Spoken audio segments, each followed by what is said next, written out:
Selam arkadaşlar. Teknoklass kanalına hoş geldiniz. Ben Ahmet. Bugün sizlerle iPhone telefonlarda hayatınızı kolaylaştıracak birkaç özellikten bahsetmek istiyorum. Videoya başlamadan önce kanala abone olmayı ve videolarımızı beğenmeyi unutmayalım. Öncelikle işinizi en çok kolaylaştıracak şeylerden bir tanesi metin değişimi. Hemen metin değişimiyle ilgili bir örnek vereyim. Mesela mesajlar bölümüne geldiniz. Sürekli kullanmış olduğunuz kelimeleri yazabilirsiniz buna. Bu işinizi sohbet ederken çok kolaylaştırır.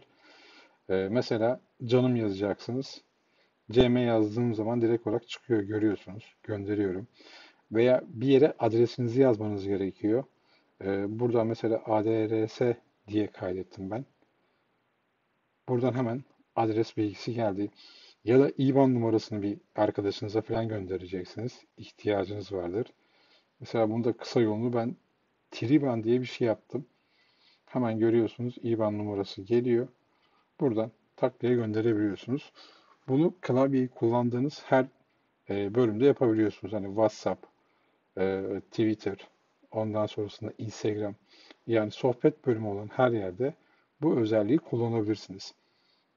Buradayken bir şey daha göstermek istiyorum sizlere. Mesela dolar kurunu hesaplama konusunda aslında iMessage'ın çok kolay ve çok kısa bir yolu var. Örnek veriyorum. Mesela 76 dolar yazalım şuraya. Şimdi 76 doları hesaplamak için gidip Google'a gideceksiniz veya başka bir şeyden hesaplayacaksınız. Kafadan hesap yapacaksınız. Ona hiç gerek kalmadan parmağınızla şöyle basılı tuttuğunuz zaman dolar kurunun ne kadar olduğunu veya 76 doların kaç Türk lirasına denk geldiğini görüntüleyebiliyorsunuz. Hakeza bunu mesela şeyde de yapabiliyorsunuz. Euro'da da yapabiliyorsunuz. Şuraya mesela Euro'yu yazalım. Gönderdiğiniz zaman mesaj size geldiğinde üzerine mesela böyle basılı tuttuğunuz zaman sert bir şekilde 90 Euro'nun karşılığı kaç Türk lirası yaptığını da buradan görüntüleyebiliyorsunuz. Bu özellikler sadece iMessage'da çalışıyor. Dövizle ilgili bahsettiğim bölüm. Eğer iMessage'ı yoğun kullanıyorsanız ve dövizle alım satım veya dövizle iş yapıyorsanız eğer bu sizin hayatınızda birçok şeyde işlemde kolaylaştıracaktır. Hesaplamanıza gerek kalmadan hızlı bir şekilde kaç TL'ye denk geldiğini görüntüleyebileceksiniz.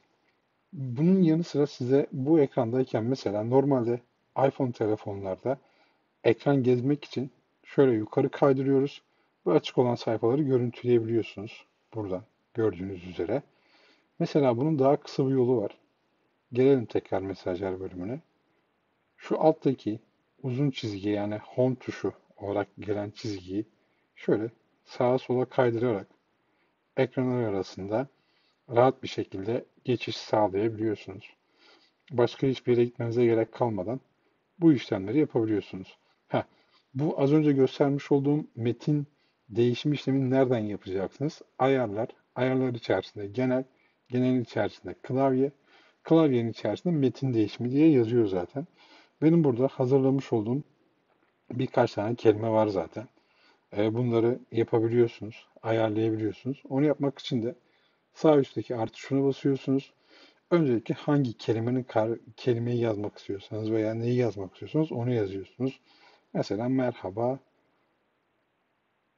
arkadaş yazalım. Şimdi isteğe bağlı buraya kestirmeyi yazacaksınız. Buraya emoji de koyabiliyorsunuz. Örnek veriyorum şurada bir dinozor emojisi yok. Dinozor emojisi yapmayalım. Emoji koymayalım. Onu siz kendinize göre yapabilirsiniz tabii ki. Mesela buraya MRB A yapalım ve kaydet diyelim. Şimdi mesaj bölümüne gelip MRB A yaptığım zaman hemen görüyorsunuz merhaba arkadaş çıktı. Buradan basıp gönderebiliyorsunuz. Yine iMessage'da olan bir özellikten de bahsedeyim. Mesela mesajı gönderdiniz. Üzerine basılı tuttuğunuz zaman burada göndermeyi geri al diye bir şey çıkıyor. Geri alabiliyorsunuz. Ya da yanlış yazdığınızı düşünüyorsanız eğer veya yanlış yazdıysanız eğer düzenleye basıp tekrar aynı metne gelip şuradaki harfi düzenleyelim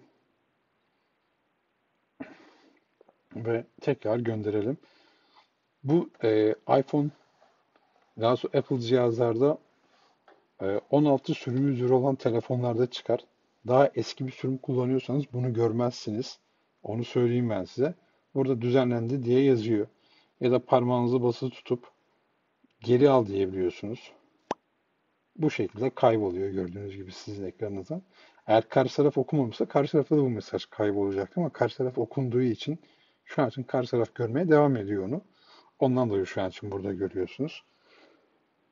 Evet, şimdi diğer bir özelliğe geçelim. Bu özellik aslında çok sık kullanıyor musunuz bilmiyorum ama hesap makinesinde işlemimizi kolaylaştıracak bir şey. Mesela bir rakam yazalım. 1250 yazacaktınız. Bunun yerine 1259 yazdınız yanlışlıkla. Hemen şöyle ekranın sağ tarafına sola doğru parmağınızla sürüklediğiniz zaman son yazmış olduğunuz rakam siliniyor. Tekrar düzeltebiliyorsunuz. Bunun tamamını silebiliyorsunuz. Herhangi bir sınır yok. Mesela şöyle yapalım. Bu da hesap makinesini yoğun kullanan kişilerde kısa ve hızlı bir şekilde işlem yapmanızı sağlayacak bir durumdur. Bunun yanı sıra diğer özelliğe gelelim. Diğer özellik, özellikle çok sık ekran görüntüsü alıyorsanız ve bu ekran görüntüsündeki mesela bazı noktaları karşı tarafa vurgulamak istiyorsanız eğer bunun çok güzel bir yolu var. Yani öyle göndermiş olduğumuz parmağımızla çizdiğimiz yamuk şekilleri e, daha düzgün bir şekilde getirebiliyorsunuz. Bunun için de ekstra bir şey yapmanıza gerek yok. Öncelikle şu klavyeyi şey yapalım. Tamam. Şimdi ekran görüntüsünü aldık bu şekilde. Şimdi normalde bir çizimi yapmak istediğiniz zaman şuraya tıklayalım. Mesela şöyle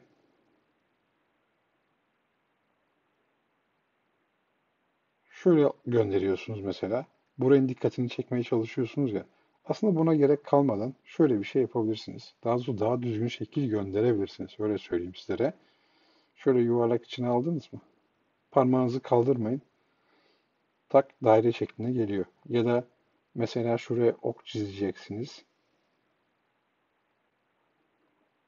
Oku yapamadım bir saniye. Evet şöyle kare yapalım. Ya da kalp yapalım. Şöyle. Bakın kalp şekli oldu. Yani burada şekli çizdikten sonra parmağınızı ekrandan hiç kaldırmayacaksınız. Birkaç saniye beklediğiniz zaman o şekil düzenlenmiş oluyor. Mesela şöyle kare yapacaksınız. Şekil bozuk olduğu zaman görüyorsunuz. Hemen düzeltiyor. Bu da ekran görüntüsü almak istediğiniz zaman sizin işinizi kolaylaştıracak özelliklerden bir tanesi. Bunu da her yerde bulamazsınız, onu söyleyeyim ben sizlere. Bununla beraberinde klavyeden bir ayar göstereceğim. Mesela şuraya için tr ban yazalım. Triban geldi. Mesela bunu göndereceksiniz ama bir rakamı yanlış yazdınız. Şöyle parmağınızı oraya basmak yerine klavyedeki boşluk tuşuna sertçe basılı tuttuğunuz zaman klavye trackpad'e dönüyor burada. Buraya gelip mesela buradan istediğiniz yere sürüklüyorsunuz, bırakıyorsunuz. Silmeniz gereken şeyi silip doğrusunu yazabiliyorsunuz. Bu da sizin yazı yazarken veya uzun mesaj yazarken işinizi kolaylaştıracak özelliklerden bir tanesi. Hatta şöyle bir şey var. Bunu mesela ikiye bölelim. Alta gelelim. Şuraya tekrar kısa yol bir şey yazalım. Tekrar kısa yol bir şey yazalım buradan.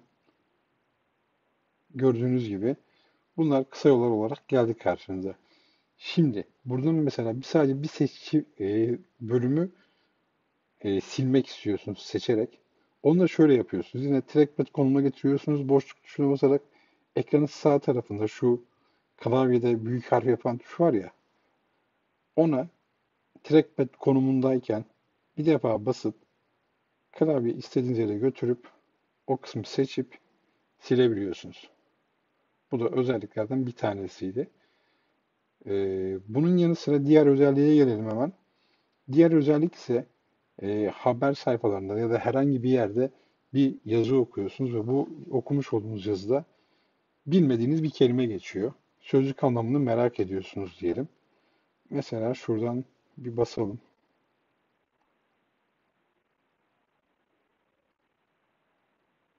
Evet, sayfanın gelmesini bekliyoruz. İnternetimiz uçuyormuş meğerse. Başka bir sayfa deneyelim.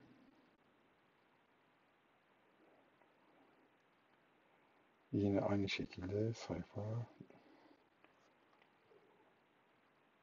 Evet, ısrarla sayfa açılmıyor.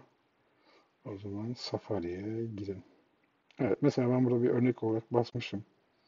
Örnek veriyorum hemen. Şurada mesela bir kelimeyi, şampiyonluk kelimesine tıklayalım.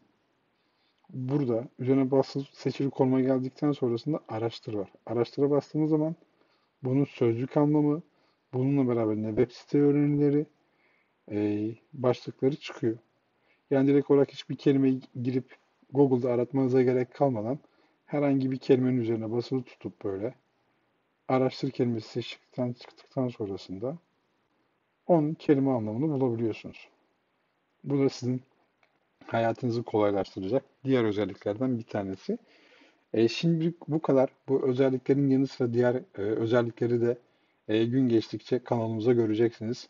Bu videoda beğenmiş olduğunuz özellikleri yorumlara yazarsanız eğer bakalım kimler hangi özelliği beğenmişler. Onu da en azından bir tespitini sağlamış oluruz. Bugün sizinle paylaşacağım bilgiler bu kadardı. Kendinize iyi bakın. Görüşmek üzere.